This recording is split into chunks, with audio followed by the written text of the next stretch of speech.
Assalamu alaikum warahmatullahi wabarakatuh. Come back again after we finish the lecture or talk in Arabic a few minutes ago.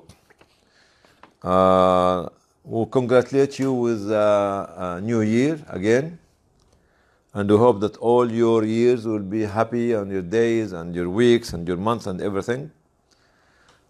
Last week we talked about my account, and I put my account for 2018 before you. Today we are going to discuss this subject, which is global changes are local. I think my colleague did not put the people who are helping me. It is Abdurrahman Nahas and Ahmed Sheikh from Idlib and Abdurrahman Nahas from UK. Thank them.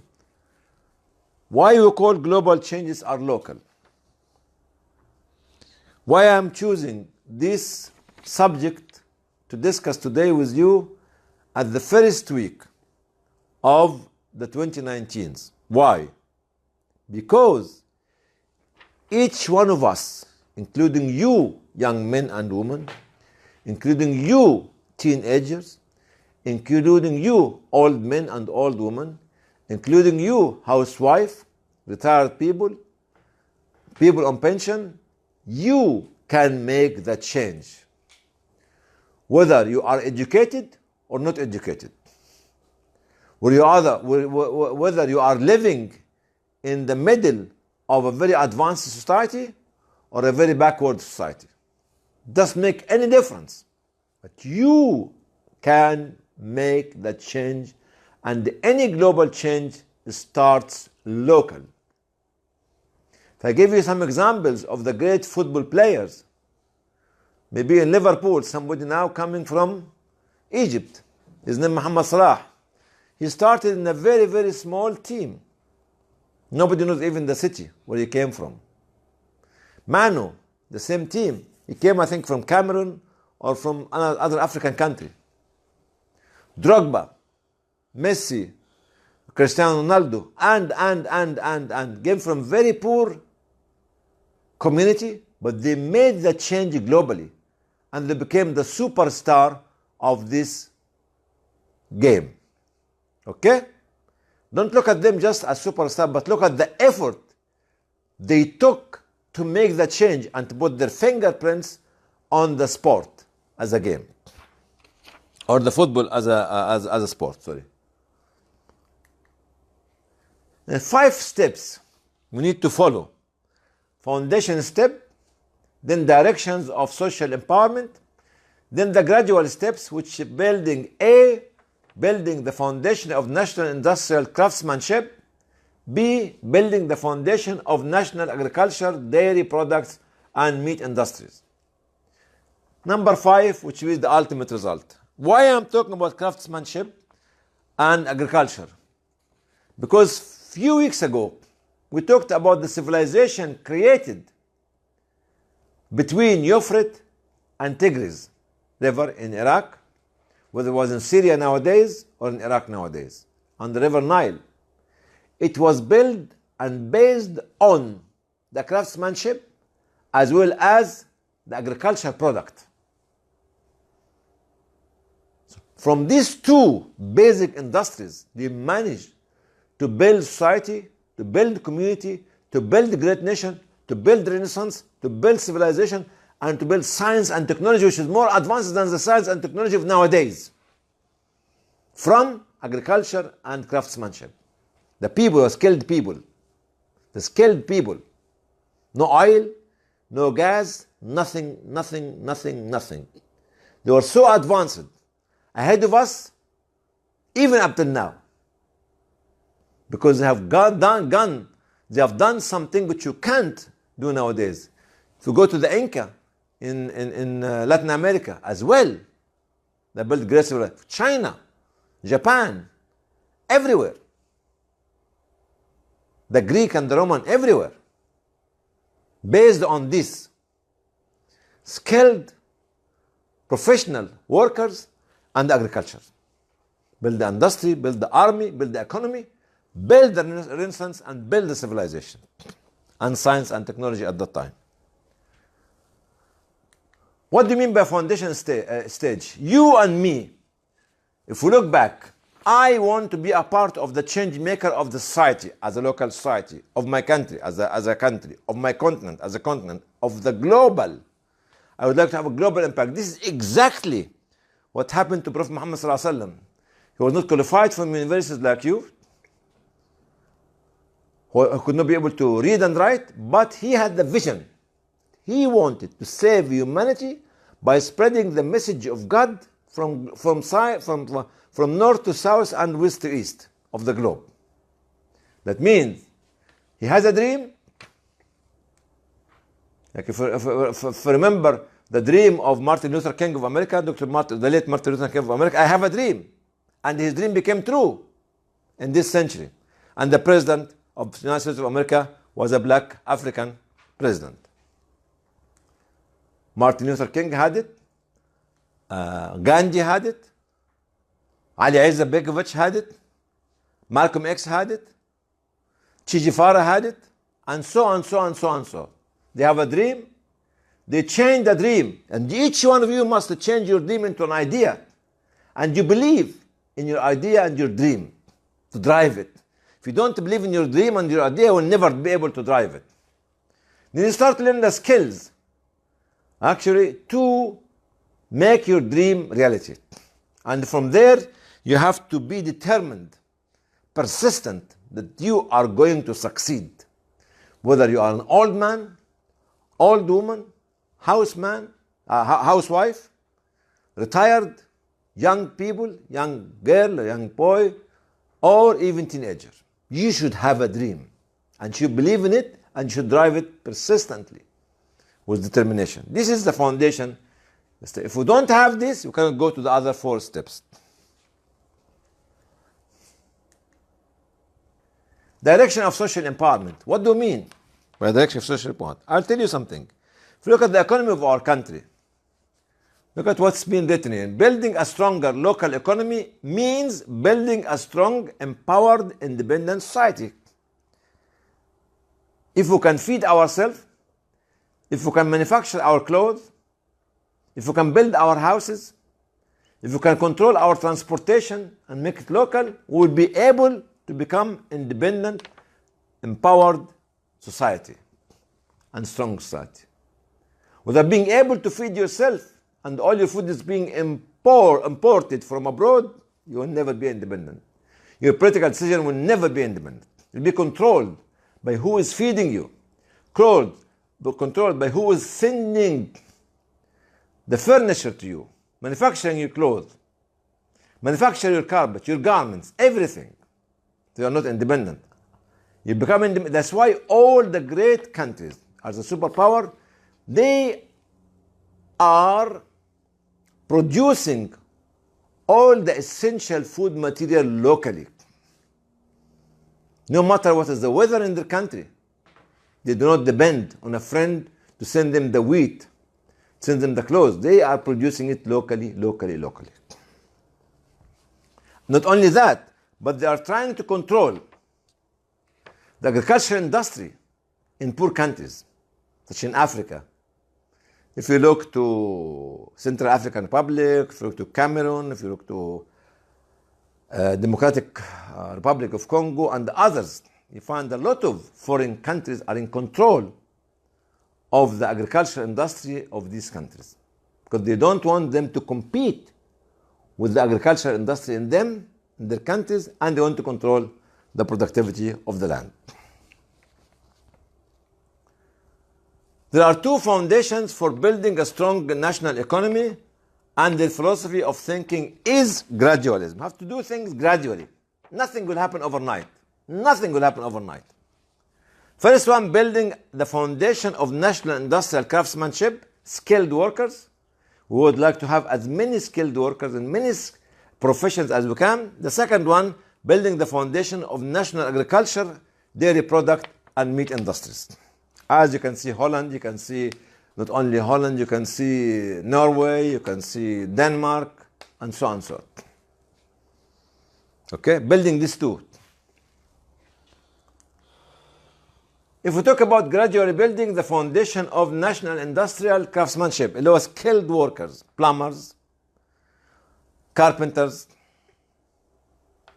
electricians, mechanics, and so on, painters, builders, all this. How to start this process? It's about 18 points. First, because I believe in myself, I have to start learning in a workshop, learning the craft, the cadre, and make a career for myself. I start from there because I want to become a plumber. I want to become a mechanic to be able to create the industries that we are talking about. From there, after I learn, I start to have my toolbox, my toolkit, and start to give service delivery to the neighborhood. Become a profession. I'm a plumber, I'm an electrician, I'm a carpenter, I'm a mechanic, I'm a painter, I'm a builder, and so on. So repairing, then I go to the market. You, each one of us, to have a market slot, a table. Then after that, I will have my kiosk or hire a workshop and starting to manufacture the product that I want to produce. See how many points here? 2, 4, 6, 2, 4, 6. 12 points. It will never take less than 15 years. Never. So young men and women, don't think that you've been born out of the womb of your mother today, you become a professor tomorrow. To become a professor from the time of birth, it might take about 50 years. It might take about 50 years to become a professor. Manufacturing, then have the products, local products that you're doing, then build the commercial shops to sell your product, then build the factory, then we build the market, then we start to have this kind of consumption to satisfy our local society, then we start to improve our productivity and export our product abroad. So here, when you start exportation, that means that you started to compete from a local basis to the global market. And believe me you, that open market economy is the most destructive tools of any local economy, of any local crafts, skills in your area.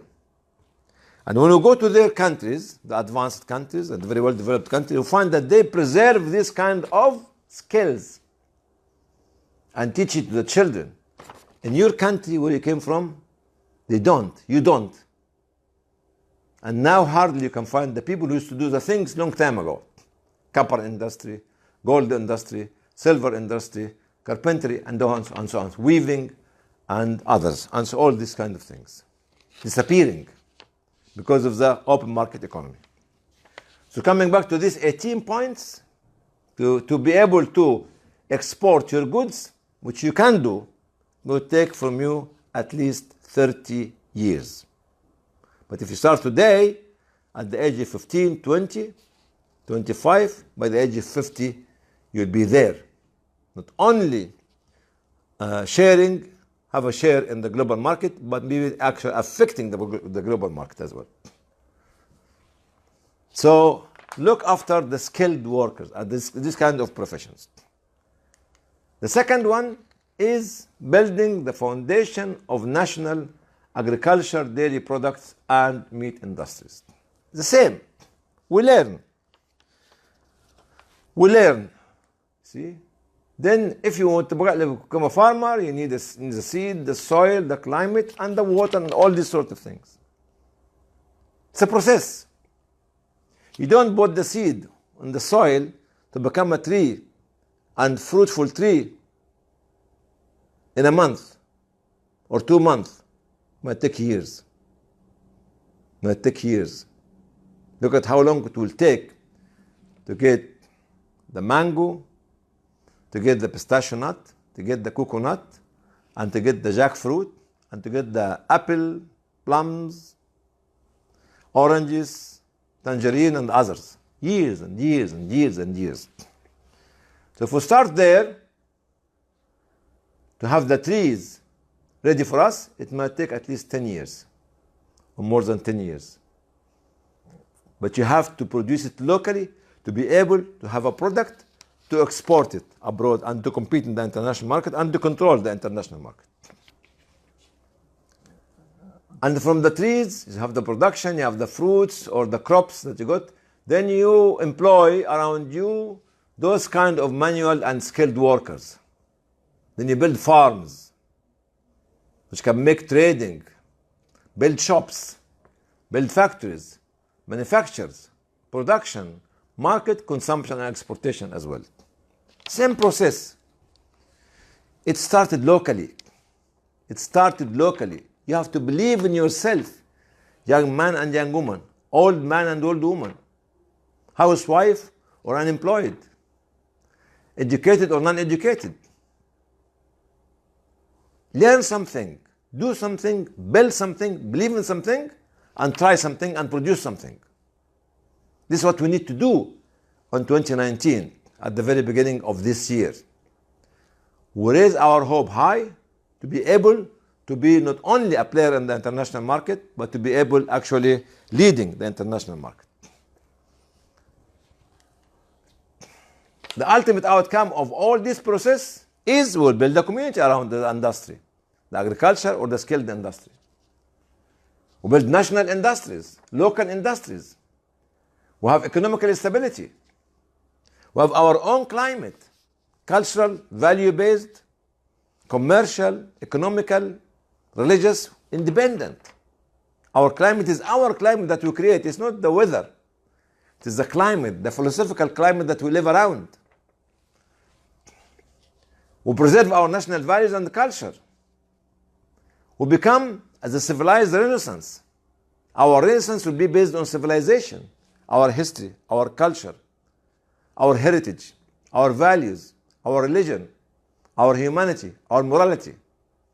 We'll be unique because we feed ourselves, we clothe ourselves, we manufacture everything locally, not to destroy the local industry and the local skills. Then after that, to become global change makers.